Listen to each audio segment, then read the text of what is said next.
You tell me how likely it is that the alleged coronavirus outbreak would appear with Wuhan at the same time and place where this technology was first implemented. Prior flu vaccination of all Chinese. It should also be said because in the flu vaccine, there was already this material, graphene oxide. Okay, very interesting what you have just said, or very worrying, how to say it better. What we have learned about the analysis of Dr. Campra, in which graphene oxide was found. How and for what reason did the research on the ingredients of the different vaccines start? That is, what exactly was the reason? Well, Dr. Sevillano, who is an important part of the fifth column and who accompanies us on the live shows every night, said, when they start injecting people, we will really realize what is happening. Up to that point, we knew until then that people were falling near telephone antennas. In fact, old people's homes, 8 out of 10 antennas were placed in old people's homes. Now we understand why. We went so far as to estimate the mortality of nursing homes. Another cofactor was the flu vaccine. There were certain reports, such as the report from Barbastro, an area here in Teruel, in Spain, and we had recorded that those who were not vaccinated against the flu, practically all of them survived. And those who were vaccinated against influenza, there was a very high mortality linked to COVID-19. And morbidity from the disease as well. There were homes where 80 elderly people died in 4 hours. No biological agent can do that, not even Ebola. But radiation, it is called simultaneousness. Just at the same moment, it is difficult to think that this is an infectious agent, which some people explain as the official version, that could cause such a thing in such a group. It's not how we see it. Along with the doctors and healthcare workers who saw the situation, many of them already agree with the thesis of the fifth column. I say precisely with the thesis, not hypothesis. But when they began the injections and the magnetic phenomenon worsened, we realized that this material was magnetic, that it was a conductor, a superconductor, and that it was an energetic condenser. In addition, it gave off differences in potential, an important voltage in the head of the inoculated people. Specifically, with my parents, I was able to do the experiment, and with a multimeter, alternating currents up to 0.3 and 0.4 volts arrived. It was crazy. They couldn't even light up a small LED. Then we looked for which materials. There was also one that was a candidate. It was a marvel. It was the wonder material. It was graphene. It was fashionable. It was magnetic inside the body. It was a superconductor. It was an energy capacitor. It was used for future batteries, and it also had biomedical applications in the field of neuroscience, which is the purpose of that famous transhumanism that came after. We got a vial from Pfizer through the mediation of Rafa Navarro, a policeman from Alicante. We were at an intermediate point, the transability, of course. We made an appeal to some universities, and Dr. Campra, professor at the University of Almeria, Dr. Campra in Madrid, not only in chemical sciences and a graduate in biological sciences, was in charge of the research. We told him, look for, as a hypothesis, suspicion, some derivative of graphene in the sample, and indeed a week later, even though he initially doubted that there could be that material, he told us, congratulations, it is probable, very likely, there is a serious evidence of some graphene derivatives in the sample from the preliminary report, which consisted of a microscopic joustic analysis, TEM electron microscopy analysis, STEM, and ultraviolet light sequence compatibility. But it was not until 4 months later, when not only one vial of Pfizer, but also 7 vials, now of 4 different brands, Pfizer, AstraZeneca, Moderna, and Janssen, which are the most commercial in our country, were subjected to a micro-Raman technique that already gave the characteristic peaks of all materials from the physical point of view, and reduced graphene oxide appeared unequivocally and conclusively. In all samples of different brands? In all of them. This material is quite abundant in the body, but what is more, here comes the worrying part. Graphene explained what they have called the COVID syndrome and all the immediate and sudden deaths that we are seeing, apart from all the cases of cancer nowadays. But graphene linked to the field of neuroscience is used, we have said, to convert the gigahertz signal into terahertz. The side effect? COVID syndrome, okay? But those terahertz are used for micro and nanotechnology so that they can work That is, at the nanometer and micrometer scale. At that very scale, those devices in the field of nanocommunications and intra-body networks can only work in the terahertz band. That's why they introduced graphene oxide throughout the body. The battery, the energy needed to run that nanotechnology. Indeed, although that energy has generated the death of millions of people and an epidemic that they have called or passed off as coronavirus, which is just a smokescreen to continue deceiving people. This brings up a question, Ricardo, excuse me. People who have not been inoculated, we are not going to call it a vaccine, obviously, they have not been inoculated or injected or graphinated, but they have contracted COVID anyway. How do you explain that? Well, here we have to make an aside. When we talk about COVID, we are talking about inflammations all over the body. The real COVID is inflammations all over the body, dyspnea, difficulty breathing, because you have saturation levels well below normal, bilateral pneumonia, and cytokine storm, pretty much. Everything else, there's evidence, but everything else is not a positive PCR test. Another tool that's been used to continue this massive deception by making it look like everything is positive. Yes, it seems that everything gave a positive result for COVID, including the flu. It seems that we didn't hear of cases of people who only had the flu. It had already been a long time since we could not believe anything that came from the media, neither the figures nor the statistics, probably all manipulated. 47,000 euros were paid here per admission and per COVID death in the hospitals. Therefore, attempts have been made to patients with pneumonia up to 15 and 16 PCR to try to make them positive. Finally, what they opted for is to do it to tap water. They get their precious positive result very easily. Also, the antigen test. The antigen test triggers immunoglobulin. We could say it might be closer to reality, but the fact is that graphene triggers immunoglobulins inside the body. What they're doing is, if you introduce hemlock or you introduce any toxicant, the neutralizing antibodies are going to act as if it's a biological pathogen, but it's a toxic chemical compound. So it triggers the immunoglobulins. You have neutralizing antibodies, and they tell you the vaccine works. Of course, when the body manages to eliminate that, after certain months they tell you you no longer have antibodies, you have to get the second dose, or the third, or the fourth, etc. That is to say that the graphene degrades in some way, and then when it is reloaded, this energy can continue to accumulate in the organism. Indeed. In fact, the only way to get out of the doses is to end up in the ICU of the hospital, or in the cemetery, which is unfortunately what we are seeing with countless relatives, very close ones, moreover, who have not wanted to believe, they say. But it is not a matter of believing.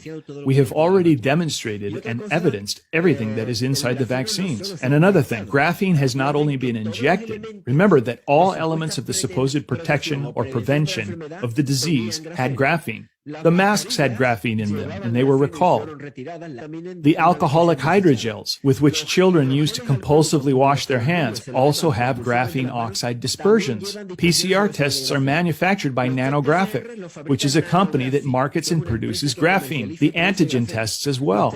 In other words, this has been introduced everywhere, and also by inhalation. There are people who presented the magnetic phenomenon in the chest because they had not been vaccinated. And we have no doubt that they have also been fumigated. There are patents for dispersion of graphene oxide in biocides, fungicides, in phytosanitary products, pesticides, and to improve the combustion of liquid kerosene burned in airplanes. So they have probably fumigated it. I mean, through those trails that we see sometimes in the skies. Of course. In fact, they are not normal aviation water vapor condensation trails, which disappear immediately. They last until the next day. And all that material, plus heavy metals, also generate pneumonitis and fall to the ground and become part of the lungs of the patients on duty. Well, Ricardo, what about the other vaccines on the schedule? Can we trust them in general, or? No. Since 2018, with the introduction of that technology, what we have discovered is that it doesn't only affect the COVID vaccine. We have already reviewed the flu vaccine as well. It is very likely to be in the regular schedule of vaccines because, in addition, the magnetic phenomenon is observed after the puncture in the children's vaccine as well.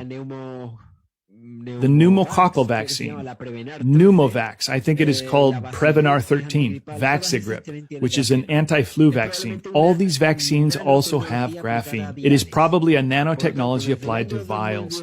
So from 2018 to here, the advice, or the fifth column recommendation, is that nobody inject absolutely nothing.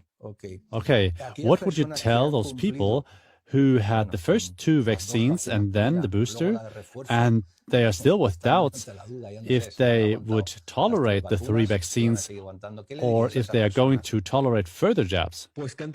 Well, they have been very lucky, because just last week I was talking to someone who told me that he had two doses, one from Pfizer and one from Moderna, and that he was alive. Just the day before yesterday, we came to the funeral of this person. Sudden, immediate death, 36 years old. Another case, 34 years old, a boy, fulminant cancer. Let's remember that graphene enhances radiation damage, and one of the effects of radiation is cancer. They come in on fire. Hey, it can happen that a person has 3 doses and absolutely nothing happens to him because he lives in an environment where he has no accumulated radiation. Therefore, he is not going to absorb that radiation. It is the perfect weapon to kill. However, a person with a single dose and who is receiving the impact of radiation because he has a telephone antenna and the time, let's say, of exposure is very high, will very probably develop either sudden death as a consequence of the discharge of graphene in the heart or pericarditis, myocarditis, when it inflames this tissue, or sudden death also due to the same consequence. Or the famous COVID lung in the medium term, above all when it begins to eliminate it through the lung. After a month and a half, this material begins to be eliminated through the lungs. Certain enzymes come into play, such as myeloperoxidase, which try to degrade it. But since it has been irradiated while it is in the lungs, it generates pulmonary inflammations that have been called bilateral pneumonia. There's nothing inside the vaccine that leads to developing any kind of immunity. Quite the contrary. It's just a toxic chemical compound and microtechnology to mark people in addition. Although the graphene oxide generates the corona effect, they probably got the name from there. They said, let's say it's a coronavirus. Any other coronavirus, it either terminates the life of the host or the host develops immunity to it, period. It doesn't have lifelong sequelae. What does have lifelong sequelae is radiation, and it's a syndrome. It becomes a chronic irradiation syndrome, which has been in the medical scientific literature for over 70 years. This is not new. Okay, so for example, with the same family, there may be members maybe who have developed that long COVID, or even the COVID, let's say, to call it in a more general way, and others maybe who haven't found out. I guess, I don't know. That is a matter where it happens, and sure, it depends on the radiation that you absorb, and then it also depends on intrinsic variables of the individual himself, such as glutathione levels. Glutathione is an antioxidant that works precisely against graphene oxide because it generates free radicals. So if it generates free radicals, what it will do is oxidize all kinds of molecules, causing their death. That's why COVID patients have low levels of vitamin D, because they exhaust their resources trying to degrade the action of graphene oxide. So glutathione in young individuals, much glutathione, not so much aging, more difficulty to actually have COVID-19. From the age of 65 onwards, the glutathione levels plummet. That is why it affected, because now it affects young people as well, from the moment young people are being vaccinated.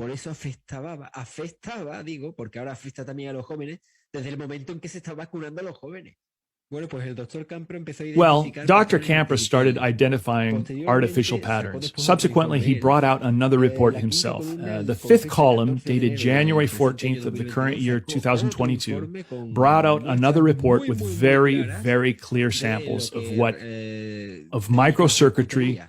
We even identified those patterns by comparing with the scientific literature, with microrectenas, which are diode rectifier bridges, which pass direct alternating current. We remember that with a multimeter, the head of the inoculates, we could measure alternating currents of up to 0.3 and 0.4 volts.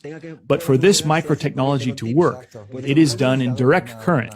So we discovered these current rectifiers. We found these microrectenna formats, also microantennas, also codex communication encryption, logic carriers, microrouters that emit MAC, media access control addresses. That is, this can be checked right now by anyone. Any vaccinated person can download the Bluetooth scanner application, for example, and activate the GPS, and then the Bluetooth, and then they will check that all the vaccinated people in their environment emit a MAC address, which does not correspond to any manufacturer of any device they have at home. So we are talking about, well, all the individuals that have been tagged. We know that what is being emitted, or what they are emitting, is biomedical data at least, heart rate and blood sugar glycemic index at least, but they can also emit signals to you. Remember that everyone who has a router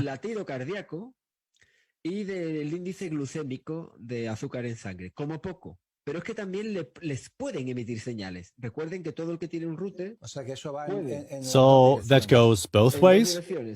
In two directions, exactly. In case you want to see my neighbors, that always, or when the vaccinated neighbor arrives, it will always show up on my phone. So I know when she is here and when she is not. The neighbor. Can it happen in a non-vaccinated person, or at least... Okay. Here is my TV on one side, and all the numbers that appear are MAC addresses, MAC codes of vaccinated people. We can even click inside one of them and know the approximate distance from it. So those addresses are supposed to be in your environment right now, or in your neighborhood? Yes, indeed. They are dynamic addresses. They change every 50 to 52 seconds and is a superconductor. This graphene oxide replaces the natural neuronal network with an artificial neuronal network.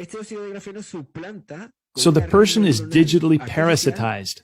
It can be connected to a cloud, or to the meta, as Mark Zuckerberg calls it, and can be controlled through artificial intelligence. This graphene oxide, we have said, is magnetic, a magnetic support. So therefore, it has memory capacity, flash. Memories can be erased, neural activity is recorded in electrical impulses, and monitored on a screen from the point of view that we can even know what the individual is thinking.